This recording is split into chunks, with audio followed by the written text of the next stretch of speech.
No, it's not done yet. Hey, it's all right. I can't wait to hear it when it's ready. Heart to heart.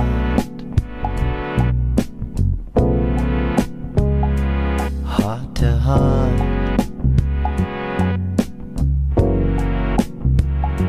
Heart to heart.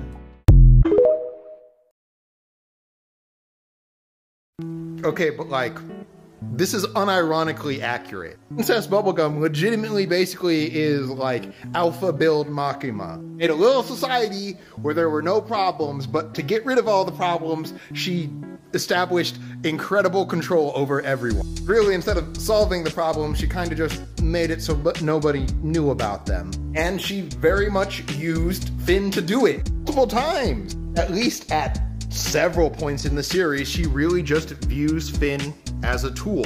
So yeah, this art's just accurate. As an everlasting dream, Algebra! No time for chit-chat. Let's hang out right now. Unacceptable! Allow him to die! 괜찮아요. I was trying to surprise you by moving you to my place while you sleep. Do the splits! I don't know. I'm, kind of busy.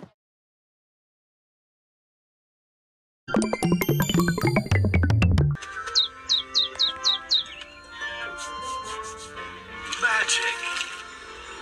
Away! Think happy thoughts. Little cute bees, little babies.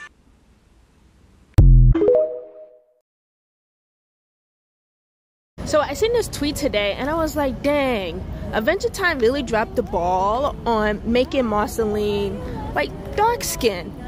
And before anybody says anything like, well, she's a half demon vampire, there's literally people made the candy.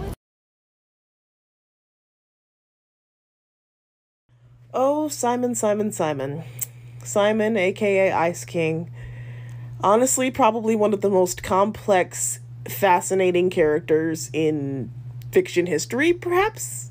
Like, it might sound like I'm overselling it, but I honestly, it's been a while since I've seen a character so thoroughly transform from what seems like a cut and dry, incompetent villain character at the beginning of the series to, like, a really complex and tragic character. His whole relationship with Marceline and his relationship with Betty, of course, you know, it's just, it's sort of heartbreaking. It's sort of like, I think it's meant to sort of represent, you know, the effects of dementia on aging people and people who care about them, as we see him like gradually lose more of himself under the curse of the crown, and of course the tragedy of Betty trying to save him and losing herself in the process. Like, I would watch a whole spin-off series of just those two, because their story is so sad, actually. Like, probably one of the only things about the finale that, like, I was like, man, I wish that Simon got a happier ending. I feel like he deserved it. I really, really felt bad for him.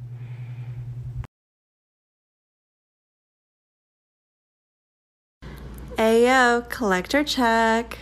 Show the most expensive item in your collection, the least expensive item in your collection, the item everyone wants to steal when they see your collection, the item that's least likely to be had by any other collector, your first item in your collection, the newest item in your collection, the strangest item in your collection, and your favorite item in your collection. I dreamed about you while I was in my poison coma. I was all old and withered. You were still nice and pink. You think I'm nice?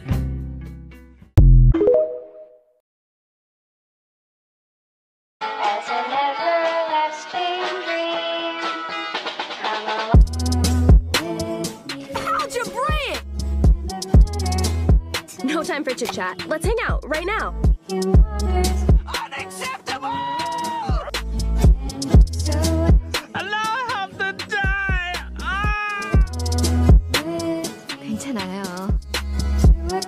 trying to surprise you by moving you to my place while you sleep.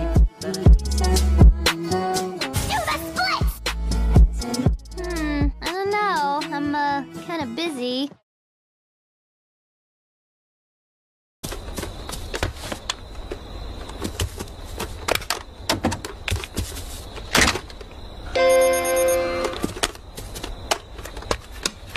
Time for the night shift.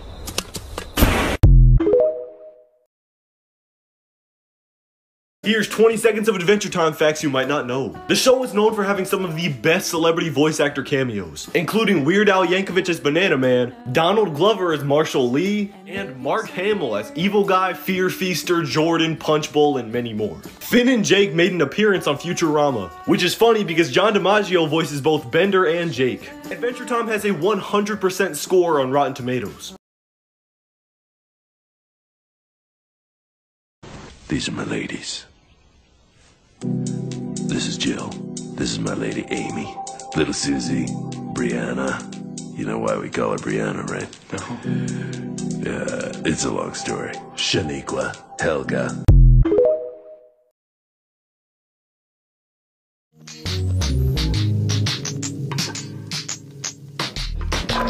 Making pancakes, making bacon pancakes.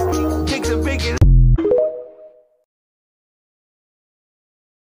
I would just like to say that as a rich capitalist, I welcome your tyrannical rule. Perhaps I can be one of your, horsemen of the apocalypse? Dad! Not now, sweetie. The grown-ups are talking. Oh, wow, that's a great offer. How about instead I shuffle the functions of every hole in your face?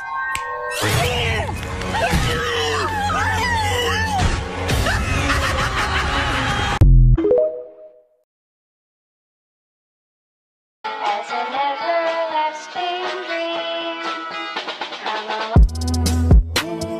Algebra!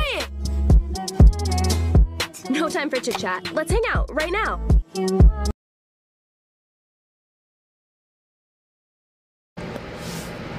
2, 3, 4, 5, 6. Rosemary thyme. Sous vide. Keep that at 135 degrees. Cream cheese. Pickles for my boy Prismo and some dill. Diced boiled egg.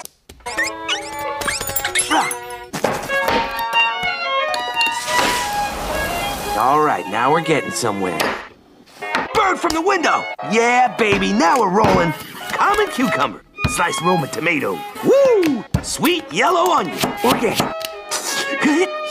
Tears for salt. Ooh, almost done. Meat prepared sous vide. Bacon. Lobster sole. It's amazing.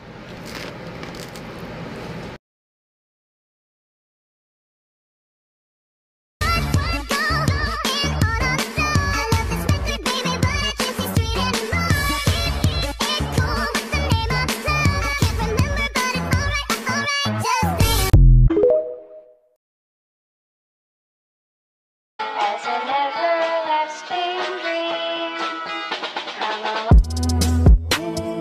Algebra!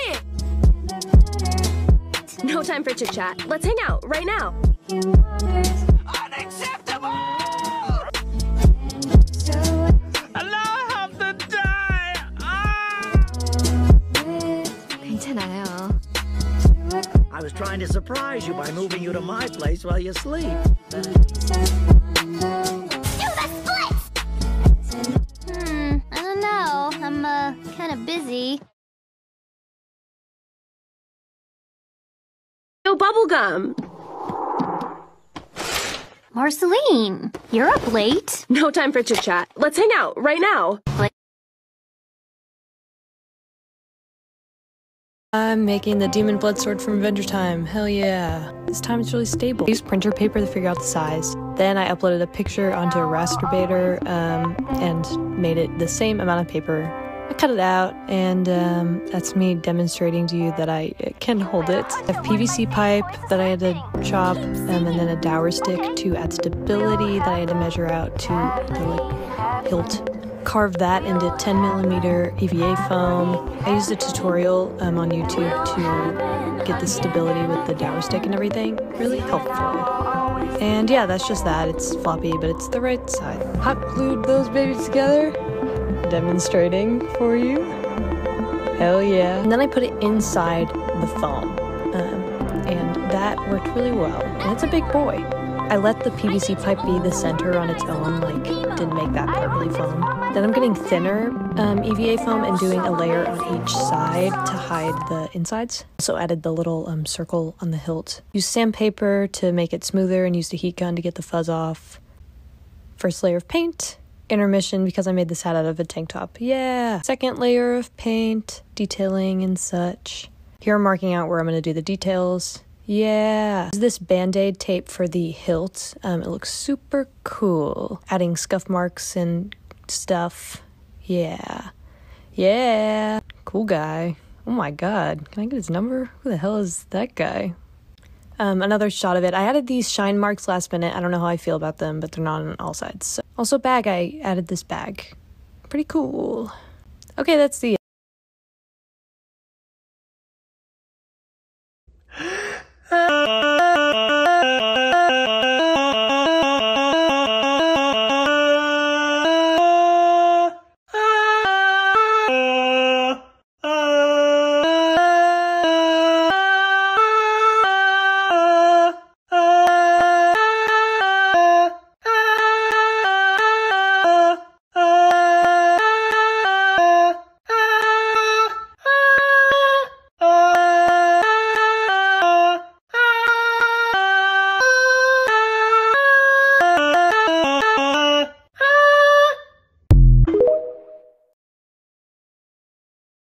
Marceline, is it just you and me in the wreckage of the world? That must be so confusing for a little girl. And I know you're gonna need me here with you, but I'm losing myself and I'm afraid I'm gonna lose you too.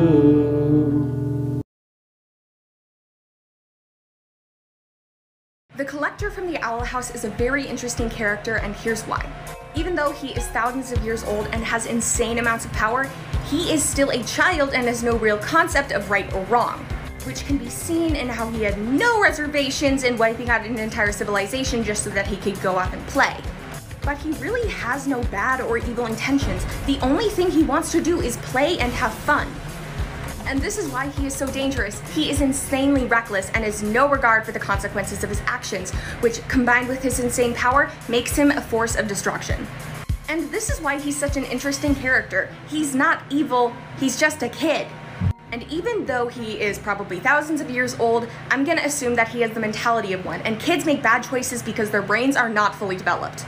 And this is where Luz comes in, because she's really good at setting off people's redemption arcs, and I think she can do the same for the Collector. Or maybe we're just completely screwed. Who knows? Not me.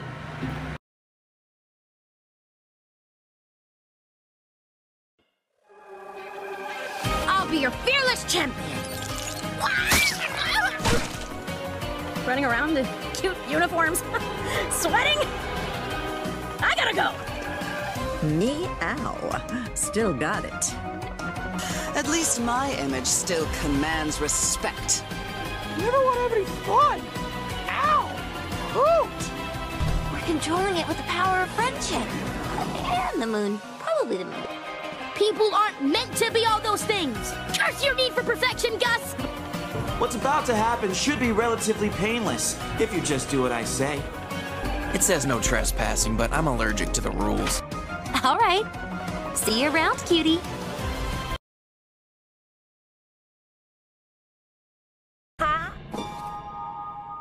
You're not Jacob. We can all thank Goddess for that.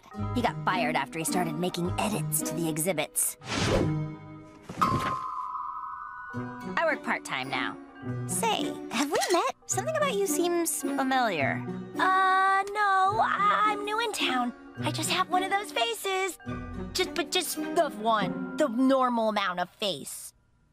What a coincidence, me too. If you ever need a tour guide, hit me up.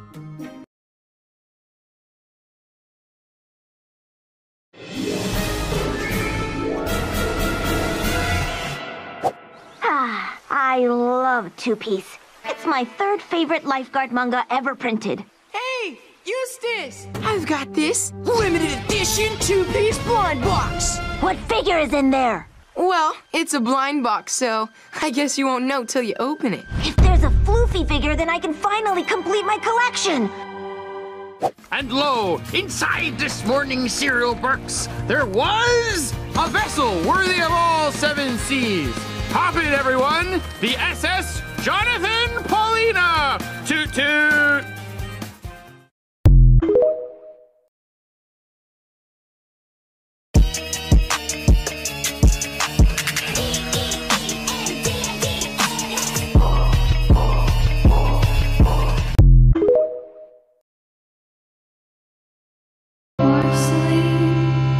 Is it just you and me in the wreckage of the world?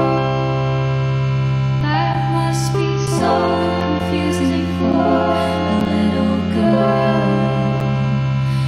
And I know you're gonna need me here with you. But I'm losing myself and I'm afraid you're gonna lose me too. This magic keeps me alive, but it's making me crazy, and I need to save you, but who's gonna save me? Please forgive me for whatever I do when I don't remember you.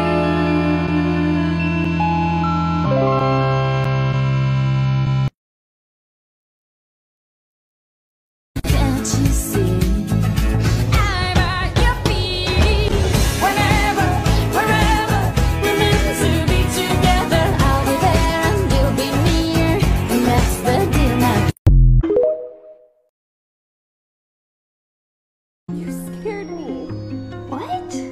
Even back when we weren't talking, I was so afraid something bad would happen to you and I wouldn't be there to protect you, and I don't want to lose you again.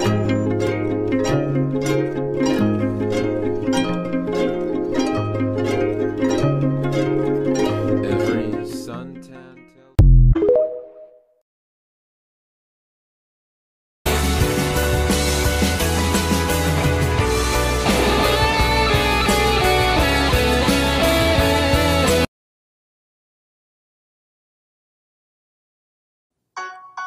This is my favorite song! Here I go! Straight hair, straight A, straightforward, straight path.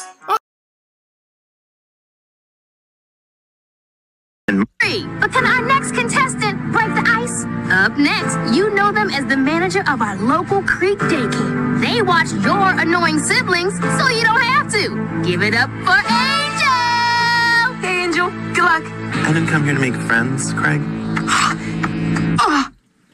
My esteemed judges, I brought for you today my famous Cruncherella sticks. Are those mozzarella sticks? You know these are supposed to be snacks you make yourself, right? Oh, but I did. You see, I love mozzarella sticks, but I'm not allowed to use the oven without my parents, and they get home late. So I found a workaround. I start by crunching up some molten crunchies. Then I place some string cheese on top and microwave it for a few seconds, just until the cheese is gooey, but not completely melted. Then I roll them around until they're super coated, and presto, Cruncherella sticks. Oh, so cheesy, but so spicy. Yeah! This is a 2-for-1 deal if I ever seen one. What do you think, Toman?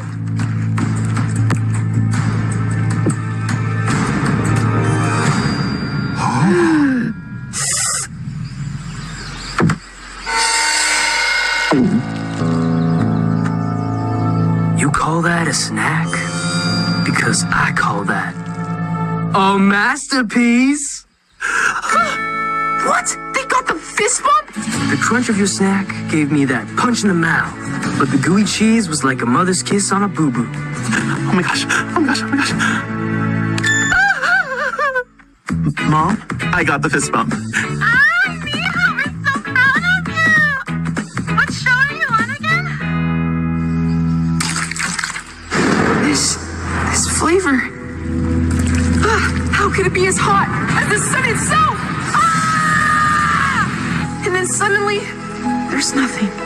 Nothing but a universe of creamy cheese. Is this what it feels like to understand the true infinity of flavor? Mmm.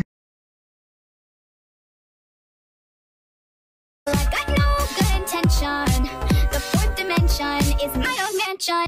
It's all messed up, I don't care. Cause what fun is there in ever making sense? Did I get lost along the way? Lose my mind for a new identity? I quite enjoy ruining your day, and I just wanna cause a little entropy. As an everlasting dream, Algebra! No time for chit-chat. Let's hang out right now.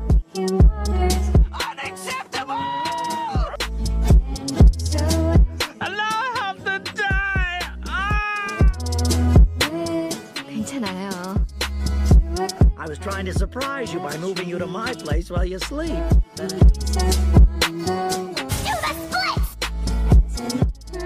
don't know. I'm, kinda busy.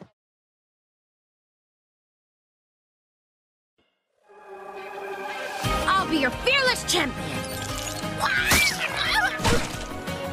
Running around in cute uniforms, sweating? I gotta go! Meow. Still got it. At least my image still commands respect. Never want to have any fun. Ow! Hoot! We're controlling it with the power of friendship. And the moon. Probably the moon.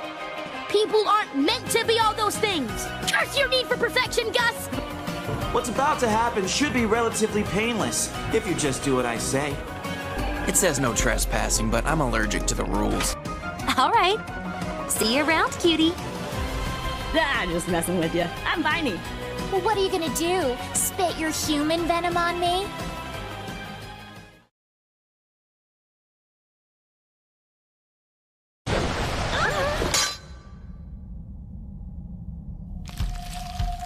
What you playing? Collector. You're free, just as promised. As promised? I remember someone throwing me off a bridge. I'm not angry, though. Say, you want to play tag? I'm it.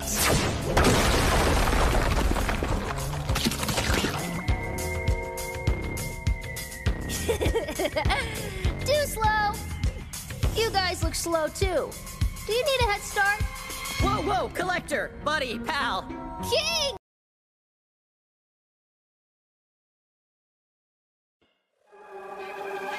I'll be your fearless champion! Running around in cute uniforms, sweating? I gotta go! Meow. Still got it. At least my image still commands respect. Never want to have any fun. Ow! Hoot! We're controlling it with the power of friendship. And the moon. Probably the moon. People aren't meant to be all those things! Curse your need for perfection, Gus! What's about to happen should be relatively painless, if you just do what I say.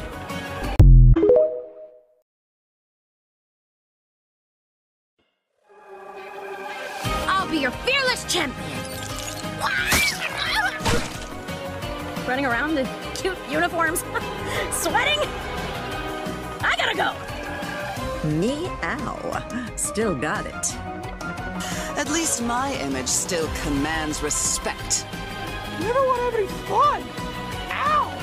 Hoot! We're controlling it with the power of friendship. And the moon. Probably the moon. People aren't meant to be all those things! Curse your need for perfection, Gus! What's about to happen should be relatively painless, if you just do what I say. It says no trespassing, but I'm allergic to the rules. All right. See you around, cutie. I'm just messing with you. I'm Viney. Well, what are you gonna do? Spit your human venom on me?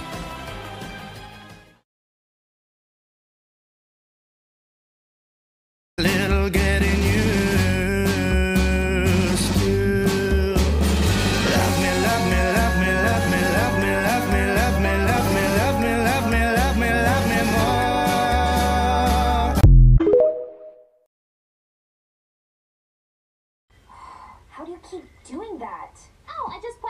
around and say, cute! No, I mean, how do you act so happy and sparkly about everything? It's like you've never been upset before in your life. I mean, I wasn't always this way. You see, long ago, in a far, far off galaxy, lived an average, everyday girl. She moved with her parents from planet to planet, never sticking around the same star system long enough to know anybody or to understand their strange cultures. So she gave up trying and kept to herself. She felt hopeless. Until one day, she tripped and spilled art supplies all over herself. She was so embarrassed until she caught a glimpse of her reflection.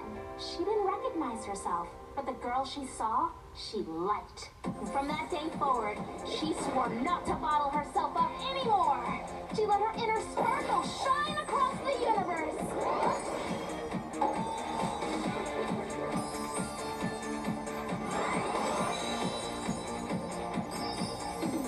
I am the champion of feeling and positivity.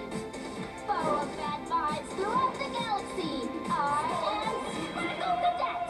And nobody can dull my sparkle.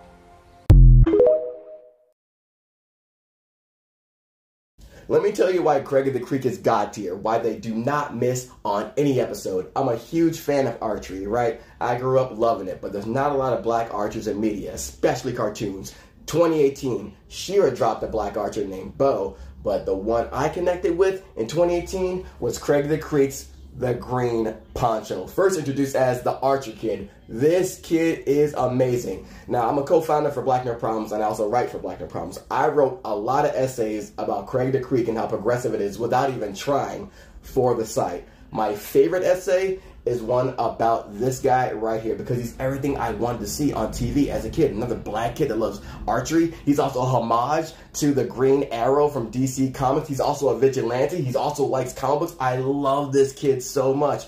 He debuted in 2018. We don't really find out his name, his real name, until a year later. And it's revealed. They're like, all right, when are you going to come back to our side, Omar? And then Craig's like, his name's Omar? And I'm like, oh, wow, that's crazy. My name's Omar, too. I had also happened to be talking to Jeff Trammell, the head writer at the time. I hit him up about things. And I hit him up, and I was like, yo, was his name always going to be Omar, or was that just like a coincidence? And Jeff was like, no, that was for you, man. Thanks for always supporting the show. And then he showed me a message from a year ago where he's like, Omar, we're going to be doing stuff on this show you're going to be telling your grandkids about. I had no idea that one of them would be naming a character after me, but yeah, man, he's named Omar after me, I still have no words for it. I still have no words for it.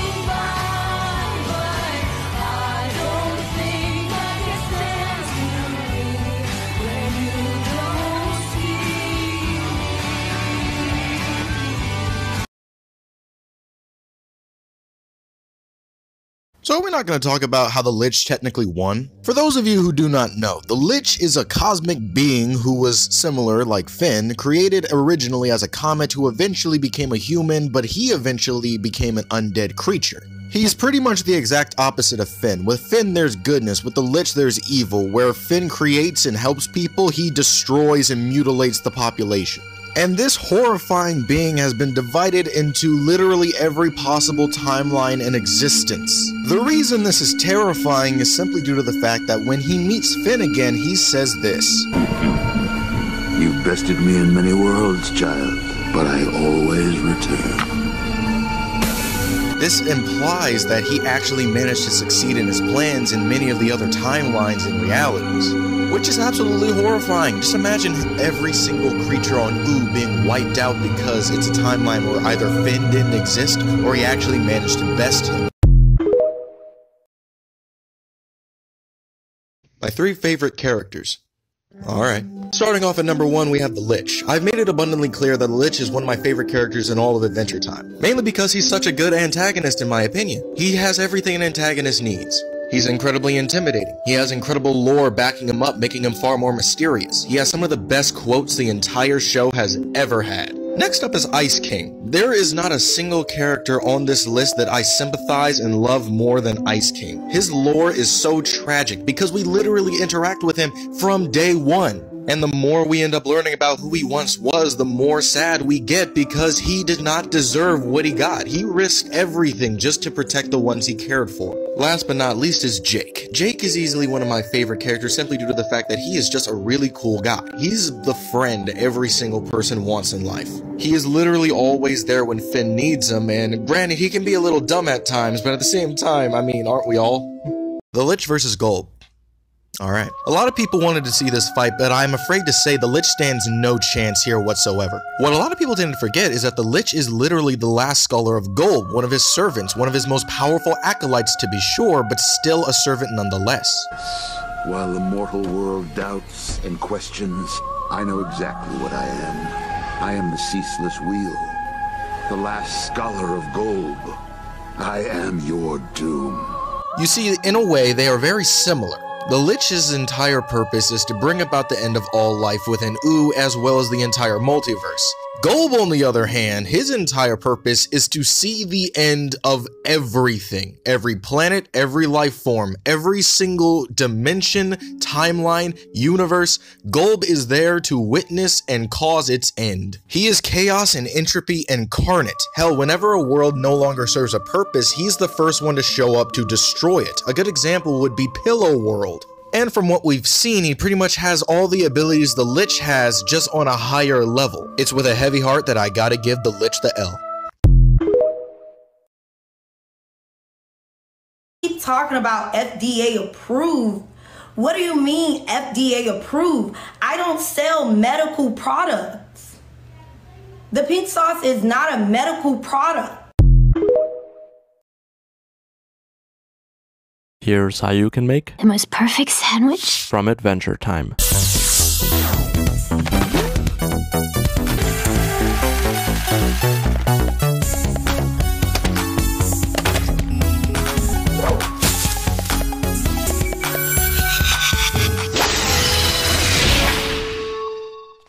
Will you do the honors? Okay. Not impressed with your performance, Princess Bubblegum. This is the exact opposite of Jake's sandwich. At least with Jake's sandwich, you got a lot of ingredients you could play with. Even though it was overdone, there was at least some elements of flavor. This is totally underdone. I don't have a lot of things to work with here. It's just rabbit food at this point. I try to hype it up a bit by using a brioche bun, a really nice aged cheddar cheese. I seasoned the tomato, but you still can't do much with this.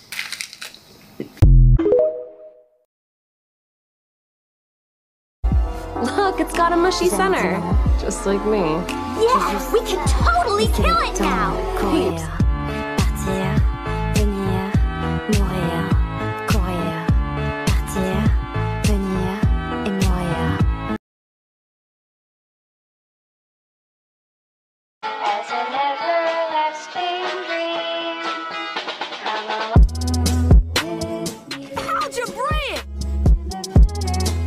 No time for chit chat. Let's hang out right now.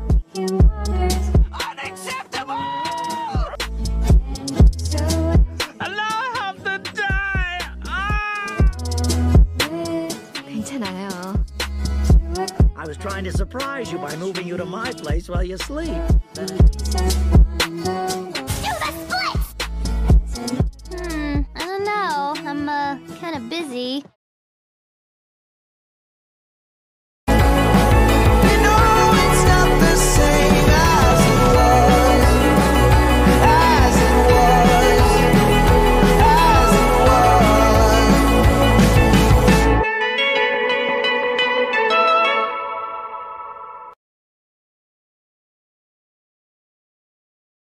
Oh, you don't like that? Or do you just not like me? Sorry, I don't treat you like a goddess. Is that what you want me to do? Sorry I don't treat you like you're perfect, like all your little loyal subjects do. Sorry I'm not made of sugar, and I'm not sweet enough for you. Is that why you always avoid me? That must be such an inconvenience to you. Well, I'm just your problem. I'm just your problem. It's like I'm not even a person, am I? I'm just your problem. Well, I shouldn't have to justify what I do. I shouldn't have to prove anything to you. I'm sorry that it's working. Look at the door. Me on your blacklist, but I shouldn't have to be the one that makes up with you. So why do I want to? Why do I want to bury you in the ground and drink the blood from your... Ugh.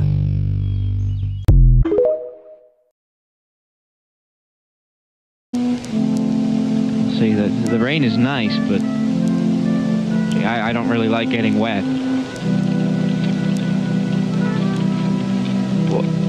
What in the world? No, I went under the awning. It's still raining.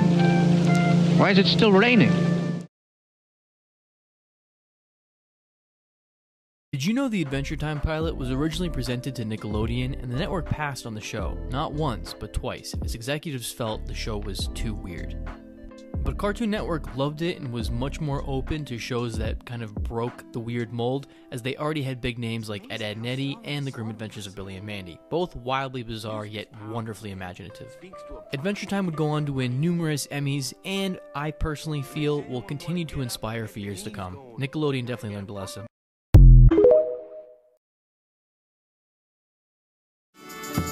Maybe by next summer we won't have changed our tune. We'll still want to be with the butterflies and bees, making up new numbers and living so merrily. As an everlasting dream, come along. Algebraic! No time for chit-chat. Let's hang out right now. Unacceptable! Allow him to die! 괜찮아요. I was trying to surprise you by moving you to my place while you sleep. Do the splits! I don't know. I'm, kind of busy.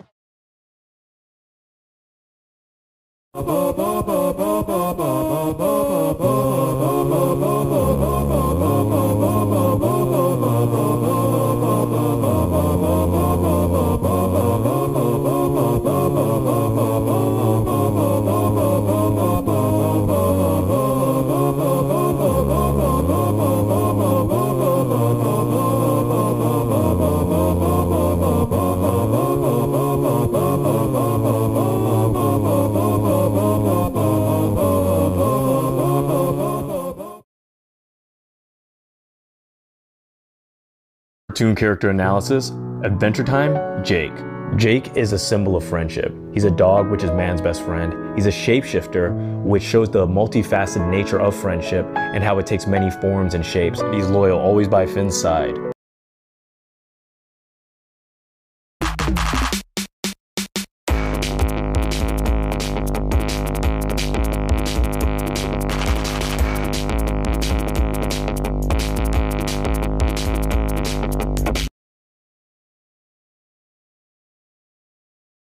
What Adventure Time episode fucked y'all up as a kid?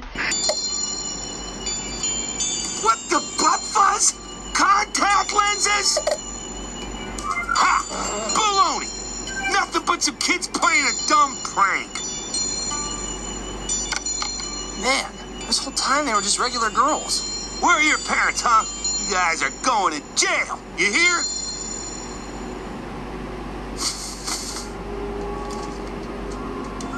So, y'all are bald. Good job. I'm still calling the cops.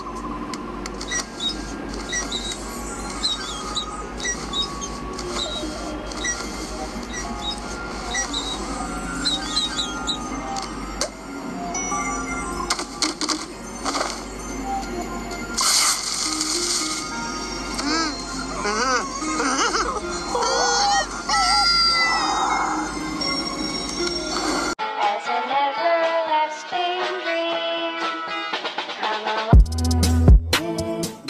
Algebra! No time for chit chat. Let's hang out right now.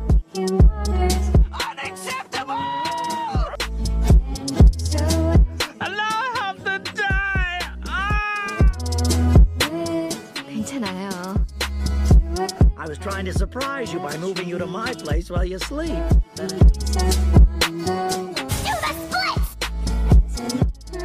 don't know.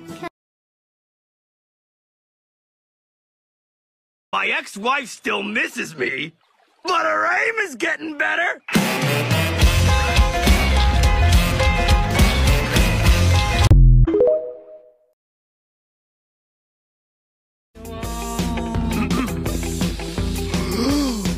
Hey guys! Don't go there, 'cause you'll never return. I know you think of me when you think of her. And every day's a dream when I'm carrying your love with me. Alright, let's get to the bottom of this.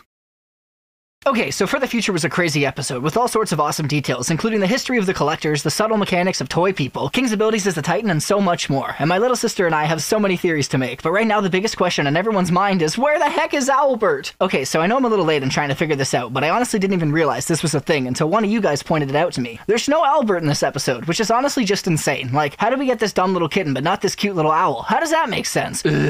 Everything's intentional in the show, so it's gotta be for a reason. Like, I don't think they just forgot to put him in the episode. His absence was definitely planned. However, whatever the reason may be, it can't be anything crazy, as for the entirety of For the Future, nobody even mentions him. King brings up how much he misses Luce, and even goes out of his way to rescue Hootie, so it's clear that they're actively concerned about their family. But with no amount of concern being expressed for Owlbert, it's thus made very clear that he can't be in any danger. We know how important Owlbert is to Ida, so if he was really missing, finding him in this episode would have been the top priority. But as nobody seems to be worried about him, I don't think he's actually missing at all. Like, just look at how up in arms we all got about it. There's no way Mama Ida wouldn't be the same. I predict that Ida knows exactly where he is, and that he's safe and sound throughout the entirety of For the Future. But as a lot has happened since the last time we saw him, there's still a few details that we need to figure out. The last time that we see him is right before the Day of Unity, as the cats are all getting ready to execute their plan. After that, he's apparently hidden away, as we don't get to see him as part of this last group moment. At first, I'd assumed Ida had just left him with someone else, as I didn't think she'd risk having him on her while she was disguised as Rain. But I don't think he could have been left with anyone who was captured either, as if he was just hanging out with them, he probably would have been taken. The only other person he could have been passed to is this person, whose name I've just now found out is Amber. She's had a name this whole time? As she was the only one who didn't get captured, it's possible then that Owlbert had just been chilling with her, and that she was just off in some safer location during the events of King's Tide. However, as we've established that Ida must know he's okay, I don't think that this could have really been the case either, as Ida and the cats never got to reconvene, so there's no way she could have known what would have happened to him. All this left me a little confused about where he is now and how Ida would know, as none of these paths seemed to quite line up. But as I was looking through clips trying to figure it out, something that should have been very obvious hit me. I totally forgot how Palisman work. This same question could have been applied to everyone's Palisman. Where's Lilith's Raven? Where's Katya's Beetle? Where's... It gets a little ridiculous. Did they all keep their Palisman somewhere safe with Amber? No, because you don't need to keep your Palisman anywhere. I'm gonna be honest, I totally forgot they could do this, but Palisman can essentially just be tucked away into subspace, never needing to be hidden away anywhere, with Owlbert most likely having never left Ida's side. We don't see him at the end of Season 2, because there's no opportunity to ever take him out, and we don't see him at the start of For the Future, because Ida doesn't need him as she just becomes the Harpy. The same can be said for Lilith and her Palisman, as she doesn't get a chance to use it in King's Tide, and she just flies with Hootie at the start of For the Future. Come to think of it, we never actually see anyone's Palisman in this episode, except for the students at Hexside, meaning that everyone else's are probably all just tucked away as well, being stuck in a dormant state while the other witches are trapped as toys. With all these little details in consideration, the somewhat anticlimactic answer to all this is that, along with Lilith's Palisman, Owlbert is probably just tucked away right now and is totally fine, literally right here. And like I said, there's definitely a reason we don't get to see him, but I don't think it's because he was missing or in danger. I think it's just because it would have been too much. For the Future was already a jam-packed episode with so many important details and character moments. I think it might have pulled our focus away from the other characters to try and fit Owlbert into these scenes as well. Ironically, keeping the Palisman out of these scenes ended up being more distracting than if they were just included, as of course we were all gonna go crazy when we didn't see our little guy. In doing so, I think we jumped to conclusions, each of us running off on some wild owl chase, but as far as I can tell from examining what's happened, there's no evidence to suggest that he was ever, oh my Titan, he's in the fanny pack. He's in the fanny pack. There's literally no other reason Ida has it. He's 100% in the fanny pack. Whatever, everything else I said still stands. He was tucked away before, and now he's in the pack. He's not missing, I'm calling it. He's in the fanny pack. Either that or they just kept him in Hootie this whole time. That would actually be a pretty funny reveal. But let me know what you think in the comments, because honestly, I don't know, man. And follow for the next set of videos where we finally finish taking a look at our old theories for the future. Some of them were pretty crazy, so definitely check those out.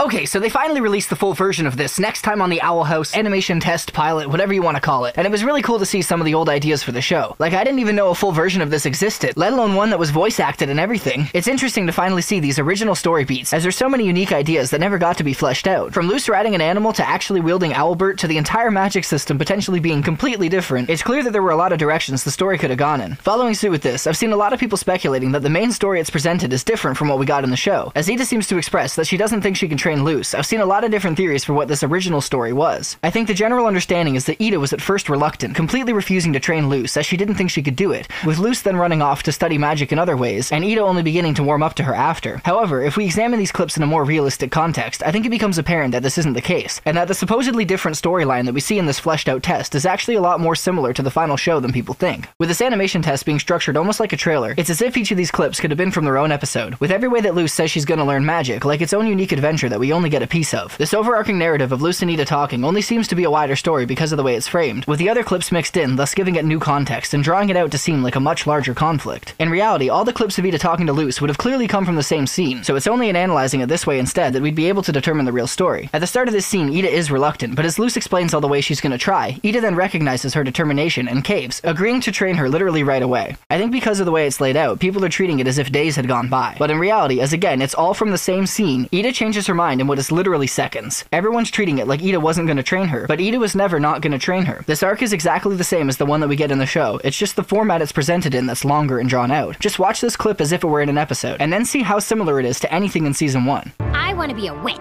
Will you teach me? What? Oh, no. That's not gonna happen. Besides, humans don't have magical powers. I don't care. I'll find a way. King used to know magic. He can teach me. I'll befriend students at the Magic Academy and learn from them. I'll hunt down the most powerful wizards and steal their secrets. All right. I'll teach you how to be a witch. But wielding magic is difficult and dangerous. Think you're ready for the challenge? How hard could it be?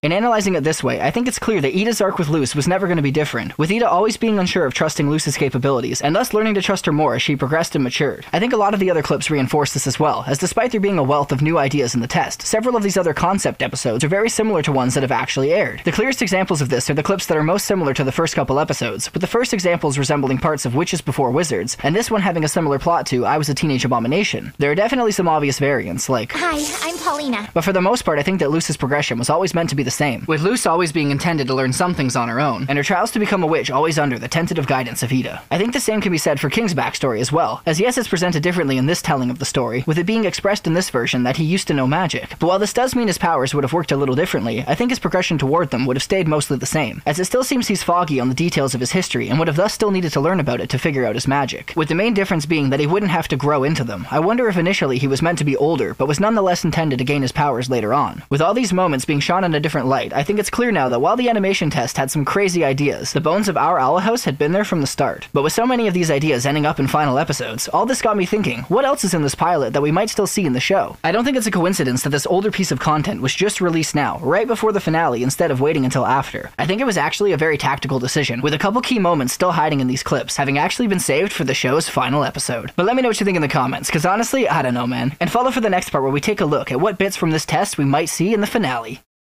There are definitely some obvious variants, like, hi, I'm Paulina.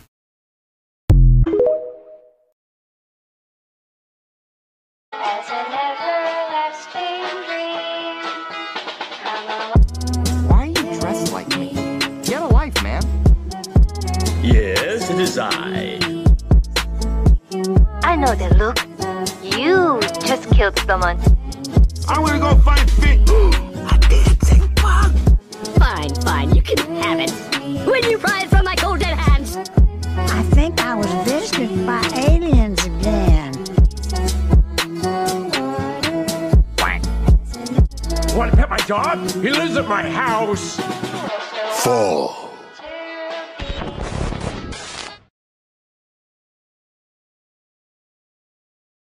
Hey, Lily! How do I look? Getting scammed at the market was such a bummer, but it gave me an idea on how to earn a little more cash. You want to come?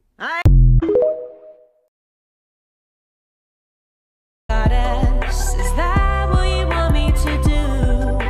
Sorry, I don't treat you like you're perfect, like all your little loyal subjects do. Sorry, I'm not made of sugar. Am I not sweet enough for you? Is that why you always avoid me? I must be such an inconvenience to you. I'm just your problem. I'm just your problem. It's like I'm not even a person, am I? I'm just your problem. Well, I shouldn't have to justify what I do. I shouldn't have to prove anything to you. Let's go in the garden. You'll find something waiting right there where you left it, lying upside down. When you finally find it, you'll see how it's faded. The underside is lighter. And I grew tough, 'cause love had only hurt me back. But loving you's a good problem to have, and I'm used to that. But I could get used to this. Yeah, I'm used to that, but I could get used to this. And I know we'll never grow old together, 'cause you'll never grow old to me. You're the pink in my cheeks, and I love that it means I'm a little bit soft. You're the pink in my cheeks. Marceline, here's your rock shirt. Hey, that's not. It's mine. That's mine. You kept the shirt I gave you? Yeah. It means a lot to me. But you never wore it. Dude, I wear it all the time. As pajamas. For the first time again.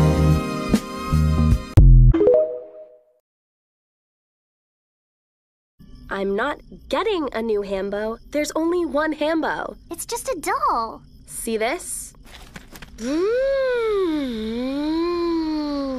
What's that? You gonna bop me one? It's coming in for a landing. What you gonna do, PB? Wanna keep dissing Hambo?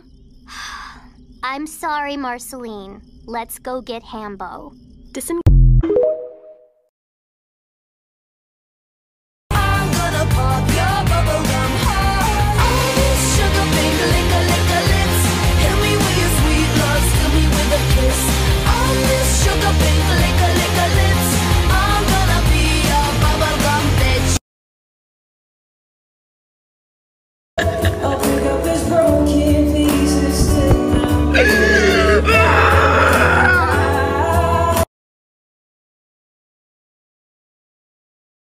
Let's go in the garden. You'll find something waiting right there where you left it, lying upside down. When you finally find it, you'll see how it's faded. The underside is lighter when you turn it around. Everything stays right where you left it. Everything stays, but it still changes ever so slightly daily.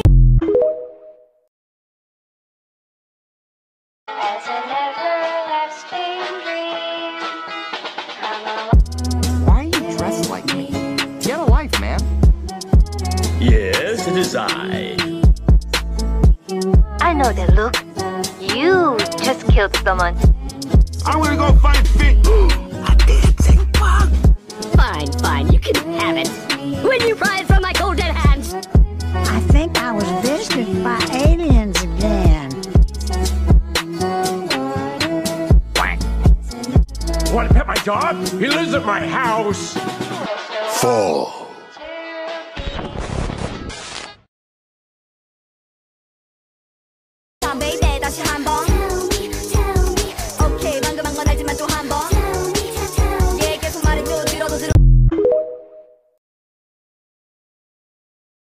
Daddy, why did you eat my fries? I bought them. How strong is Finn?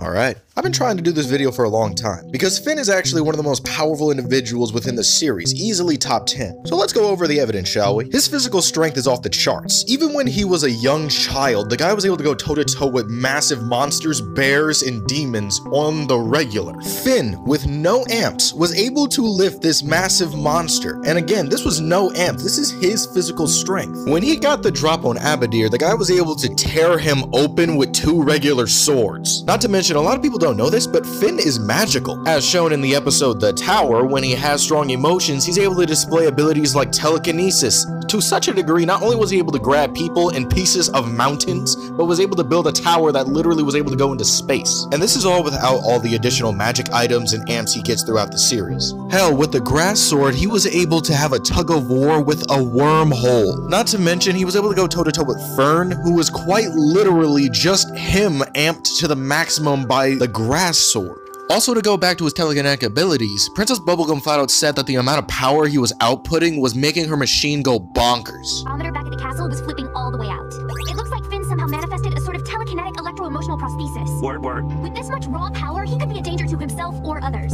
And the arm itself also possesses additional abilities, such as being able to shapeshift into any weapon he imagines. And the more emotion and stress he ultimately undertakes, the more powerful this thing becomes, increasing its size, strength, and the amount of damage it can do. This guy also has access to the Night Sword, which literally is completely consumed with demonic and nitospheric magic, which allows him to manipulate things such as Hell Flame, as well as damage any entity. He also has the ability to astral project, with only powerful beings being able to see him, specifically with their magic eyes. Similar to the Lich, but on a lower level due to inexperience, he also has the same skills and memories of all of his previous incarnations. He also ranks higher than the Orgalorg, as he was able to tear him apart from the inside with the help of the grass sword. I haven't even mentioned durability yet. This man survived literally jumping headfirst into a volcano.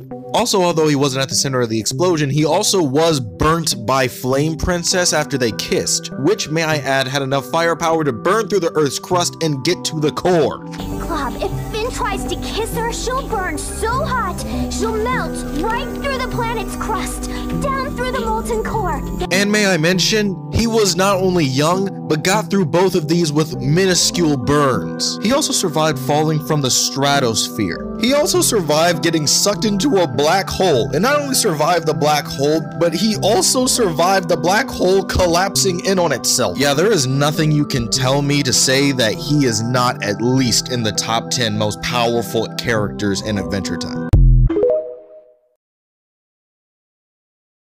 Check out this ruby I got. That's an emerald, dude. You too now? Emeralds are green, boy. This thing is green. Why is everybody messing with me? It's like a dark grayish red. Mostly gray. Sometimes red things are gray. You're a little colorblind, and there's nothing to be ashamed of. Oh.